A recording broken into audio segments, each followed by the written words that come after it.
This is the inevitable consequence for the Liberal Party of imagining that the goal of politics is to seek the approval of the Sky News audience.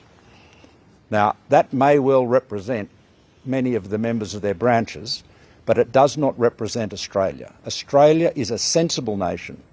We are a balanced, we are centrists as Australians. We have an electoral system that mediates our political conflict at the centre because of compulsory voting and preferential voting. And if you run off into La La Land, which is where they've headed, then you find yourself running second to Pauline Hanson. One of the Labor ministers said to me the other day, Sky News is the best thing that has ever happened to the Labor Party. It has drawn the Libs off into this La La Land, and which is why it's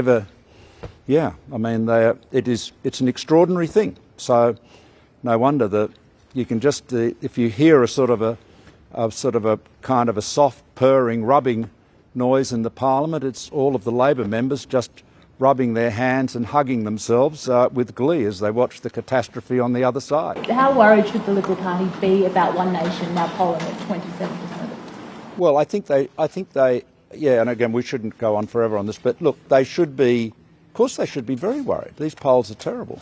Again, you get back, here's the thing. Pauline Hanson has run on a couple of issues, immigration being the main one, others related to that. If you follow her down that rabbit hole, as they have done, and if you try to, outdo Pauline Hanson, or compete with her in that ground, what you are doing is increasing the salience of that issue. And so inevitably, people will say, oh, well, that is really the only issue. They will find her more attractive. So they are actually boosting Pauline Hanson.